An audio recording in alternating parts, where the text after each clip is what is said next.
Donald Trump mengancam akan mencabut gencatan senjata di antara Israel dan Palestina. Nah, Presiden Donald Trump menyampaikan sebuah pernyataan yang sangat spektakuler, tapi juga ya menggelitik dunia internasional.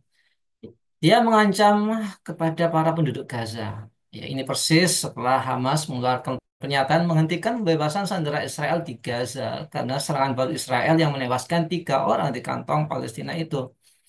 Donald Trump mengancam akan menerakakan Gaza. Nah, apakah langkah Amerika ini bisa dikatakan sebagai langkah yang sangat radikal? Nah, untuk membahasnya, kita akan terhubung dengan pengamat politik internasionalnya ini, Bung Hasbi.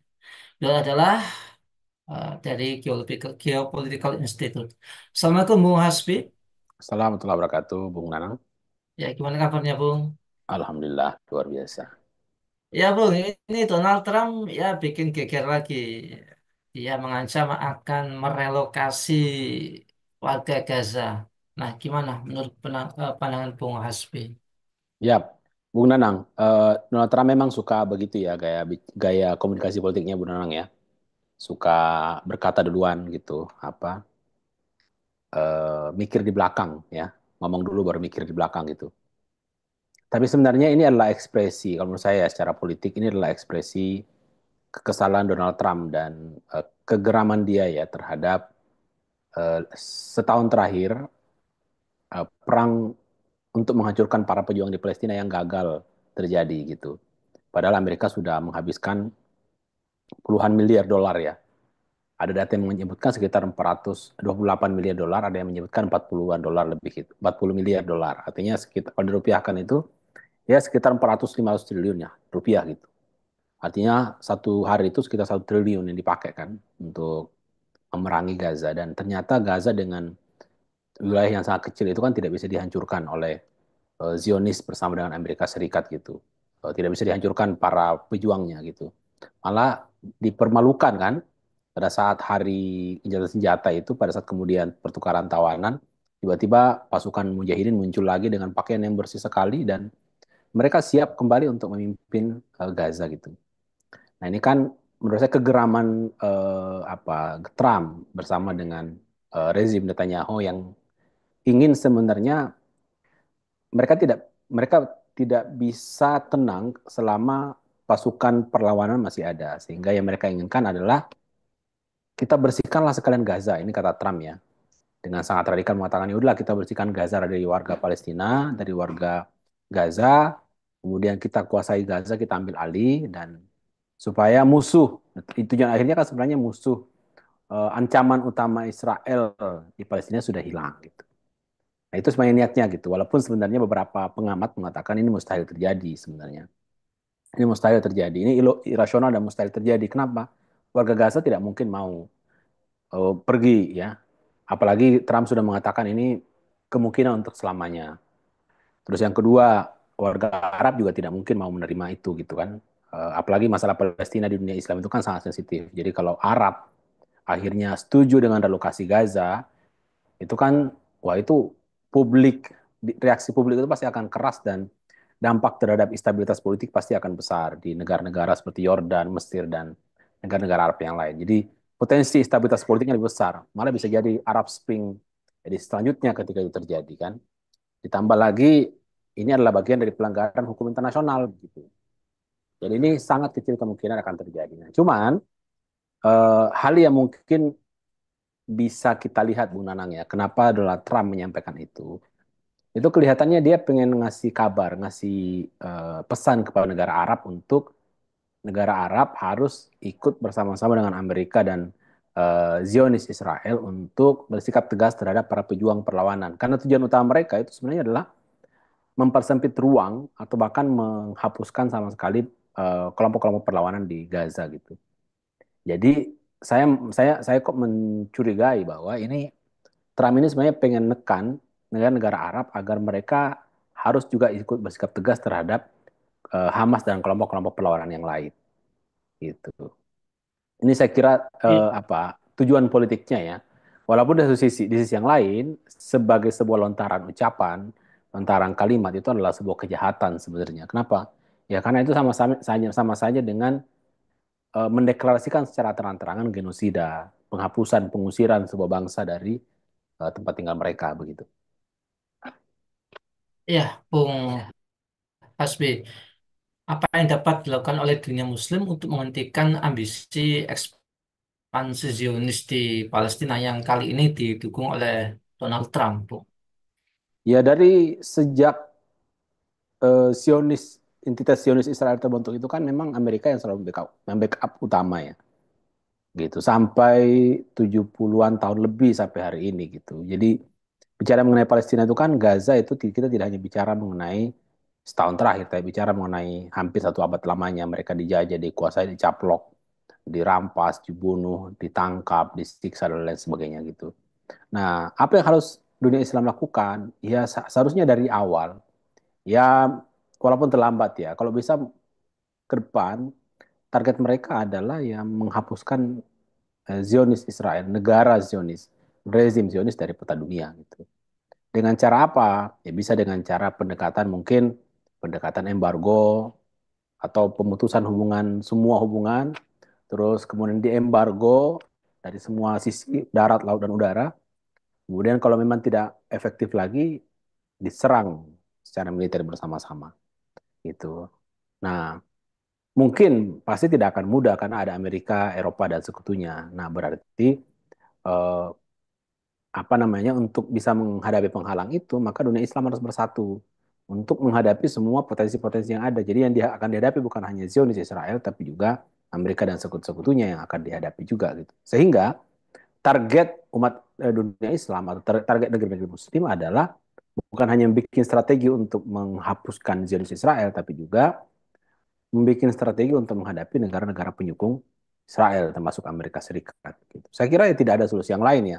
Sejak entitas Zionis ini berdiri sampai sekarang, tidak ada solusi kecuali mereka harus dihapuskan. Gitu.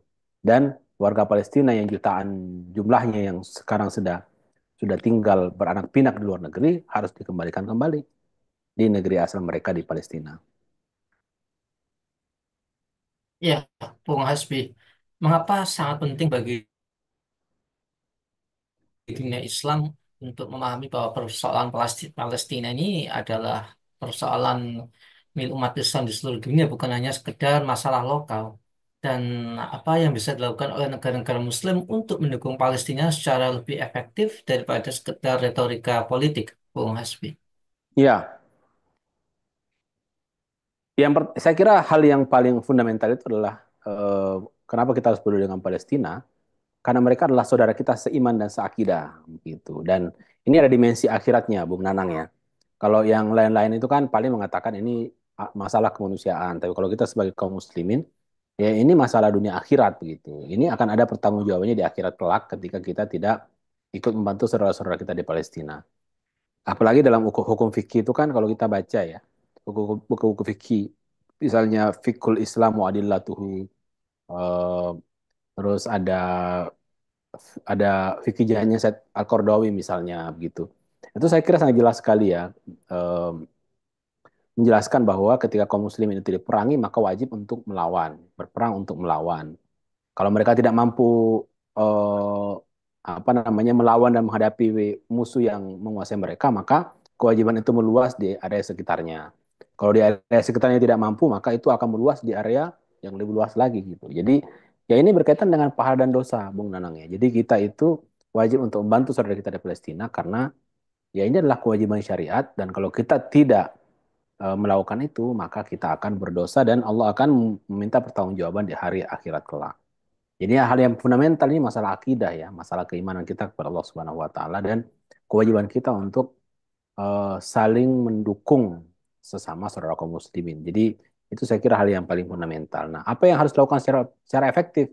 Tadi sudah saya sebutkan jihad tadi ya, jihad. Karena ini bicara mengenai Islam dan umat Islam, maka kalau kita kembali kepada Islam sendiri, solusinya ketika umat Islam diperangi adalah ya qatilul ladzina yuqatilunakum. Nah, itu kan dikatakan oleh Al-Qur'an. Perangilah orang-orang yang memerangi kalian wala ta'tadu dan janganlah kalian berlebih-lebihan ya kan dan sebagainya dan sebagainya. Nah, ini kan tidak terjadi dan belum terjadi.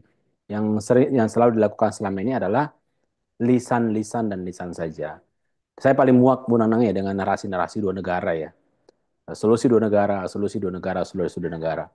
Itu cuma narasi aja, cuman apa? Cuma lip service politik saja gitu. Cuman basa-basi politik. Kenapa? Karena faktanya yang terjadi sekarang di Palestina itu adalah mereka dicaplok ya. Kalau solusi bagi-bagi dua itu kan itu biasalah terjadi di masyarakat ya. Kalau misalnya ada satu sengketa, tanah kosong sengketa kemudian bagi dua, itu kan ya bisa saja terjadi. Tapi ini masalahnya adalah satu bangsa menduduki sebuah wilayah, kemudian mereka diusir, dicaplok, kemudian tiba-tiba solusinya dua. Dua negara itu nggak masuk akal. Dan sampai sekarang, mereka yang penghuni asli Palestina umat Islam itu malah yang dijajah, dirampas. Nah, sementara negeri-negeri Muslim cuma berretorika dua negara, ini mereka sudah dijajah dari dulu loh. Wilayah mereka sudah dikerat-kerat. Terus apa yang mereka lakukan? Bahkan ada yang lebih penting daripada narasi solusi dua negara ya untuk hari ini ya. Memastikan warga-warga Palestina itu aman, tentram, dan tidak gampang ditangkapi. Mereka bisa melaksanakan aktivitas ekonomi dengan baik, bersekolah dengan aman, tidak ditembaki sedemikian rupa. Tapi apa yang dilakukan negara-negara Muslim? Tidak ada gitu. Itu kan menjadi problem. Nah, oleh karena itu saya kira apa yang harus dilakukan tadi? Berjihad. Islam paham ya, harus paham bahwa ini bicara mengenai pahala dan dosa. Dan ketika umat Islam diperangi, solusinya adalah berjihad gitu, membebaskan kaum muslimin yang sedang terzalimi gitu. Iya, Bung Hasbi, menurut Bung Hasbi, apa peran khilafah? Bagaimana peran khilafah dalam menangani persoalan Palestina ini? Lantas kemudian relevansinya di era modern ini seperti apa, Bung? Nah, mengenai khilafah ya, kaum muslimin itu Palestina itu pernah dibebaskan oleh khilafah dua kali. Yang pertama adalah Khalifah Umar bin Khattab dan yang kedua adalah Sultan Salahuddin Al-Ayyubi. Nah, gitu. Itu pernah ditaklukkan dua kali itu Palestina. Dibebaskan dari kezaliman Romawi satu dan yang kedua adalah kezaliman pasukan salib. Nah, gitu. Dan apa yang terjadi ketika umat Islam itu, apa ketika khilafah atau khalifah itu membebaskan Baitul Maqdis atau Palestina, mereka yang awalnya itu tersalimi kemudian mereka bebas, tentram, aman gitu. Dan yang merasakan kondisi yang nyaman, tentram, dan aman itu bukan hanya umat Islam saja, tapi di situ ada Nasrani juga, di situ ada Yahudi gitu. Gitu. Yahudi, Nasrani, dan Muslim itu hidup rukun bersatu itu ketika kaum muslimin yang menguasai wilayah tersebut di bawah kekuasaan khalifah. Nah, apa relevansi dengan hari ini? Ya saya kira sejarah itu bisa diulang kembali gitu. Dengan adanya kekuasaan kaum muslimin yang bersatu, maka Palestina bisa dibebaskan kembali untuk ketiga kalinya berarti. Ya kan? Dan kita yakin bahwa kondisi yang sama akan berulang ketika Palestina dibebaskan, ya. Umat Islam akan aman di situ, orang Nasrani juga bisa aman di situ, orang Yahudi yang dari dulu tinggal di situ aman. Nah, masalah Yahudi ini kita perlu garis bawahi, Bu Nanang ya. Di Yahudi yang tinggal di Palestina itu kan ada dua, ada pendatang dan ada yang dari turun temurun dari dulu di sana gitu. Kalau yang turun temurun dari dulu di sana berarti kita nggak boleh usir mereka gitu karena itu memang sudah turun temurun. Dan memang Palestina itu ada dulu sekitar 5 sampai 10 ribu lah warga Yahudi yang turun temurun tinggal di sana yang punya tanah tempatnya. Itu berarti mereka warga asli sana. Tapi yang para pendatang yang mereka diusir, mereka dikembalikan ke tempat mereka, di asal mereka, yang mungkin mereka dibandingkan negara lain di Amerika misalnya kan, Bu Nanang, atau di Eropa misalnya kan. Itu banyak lah pulau-pulau di sana kan, yang bisa dibuatkan negara. Itu terserah Amerika lah sama Eropa gitu. Nah, saya yakin ketika khilafah melakukan futuhat terhadap Palestina di masa yang akan datang, maka kondisi yang sama akan terulang kembali, yaitu wilayah Palestina akan menjadi pusat industri, menjadi aman, tentram, tempat tiga agama besar dunia bersatu melakukan muamalah, toleransi dan lain-lain sebagainya. Gitu. Jadi situlah menurut saya relevansinya. Kenapa khilafah itu dan urgensinya ya. Kenapa khilafah itu di masa depan kemudian perlu ada dan kemudian melakukan futuhat atau penaklukan terhadap Palestina kembali. Iya, Bung Hasbi. Apa yang harus dilakukan oleh umat Islam untuk menghadapi tekanan Amerika Serikat dan dunia Barat terhadap perjuangan untuk membebaskan Palestina dari cengkeraman Israel, Bung. Ya, tadi kita sudah jelaskan bahwa solusi untuk membebaskan Palestina itu kan pasti ada jihad ya. Dan jihad itu kita tidak bisa optimis jihad itu dilakukan oleh negeri-negeri Muslim yang ada dengan apa mereka hanya selalu berpikir kepentingan nasionalistik saja, kepentingan negara mereka saja. Sehingga mau tidak mau kita harus menengok ke sejarah bahwa dalam sejarah yang betul-betul bisa membela Palestina itu adalah khilafah ya atau khalifah yang menjadi pemimpinnya. Sehingga ya agenda besar kita kedua, agenda besar kita ke depannya dua, Bung Nanang ya. Palestina pasti, tapi yang kedua adalah sarana untuk membebaskan Palestina yaitu menegakkan khilafah. Nah, apa respon dari negara-negara besar terhadap upaya ini? Ya pasti mereka akan mengkriminalisasi para pejuang khilafah, melakukan penangkapan, represi mungkin, pelarangan dan sebagainya. Apa yang kita harus lakukan? Ya tetap harus konsisten melakukan amar ma'ruf nahi mungkar gitu. Mengikuti apa yang Allah perintahkan kepada kita untuk melakukan amar ma'ruf nahi mungkar, menyampaikan secara terus terang bahwa memang masalah Palestina tidak bisa diselesaikan kecuali dengan jihad, dan jihad hanya bisa dilakukan oleh khilafah. Dan ini harus disampaikan terus-menerus di tengah-tengah masyarakat sampai masyarakat itu tersadarkan, tercerahkan, sampai akhirnya tiba saatnya khilafah itu tegak kembali. Gitu, Bung Nanang. Nah, baik, luar biasa Bung Hasbi atas eh, penjelasannya. Semoga kita semua bisa mendapatkan manfaat dan semoga segera diamalkan, dieksekusi oleh dunia Islam dengan tegaknya kembali institusi khilafah yang akan menyerukan jihad untuk mengusir bahkan memusnahkan Israel dari bumi Palestina. Semoga Bung Hasbi keluarga senantiasa dalam perlindungan Allah Subhanahu wa taala. Baik, pemirsa Amin. Khilafah Nus yang dirahmati oleh Allah, demikianlah program kabar petang kita pada hari ini. Jangan lupa untuk subscribe, like, komen, dan share sebanyak-banyaknya. Semoga kita semua mendapatkan kebaikan di dunia maupun di akhirat. Saya Nanang Amin. Setiawan undur diri. Sampai jumpa di lain kesempatan dan wassalamualaikum warahmatullahi wabarakatuh.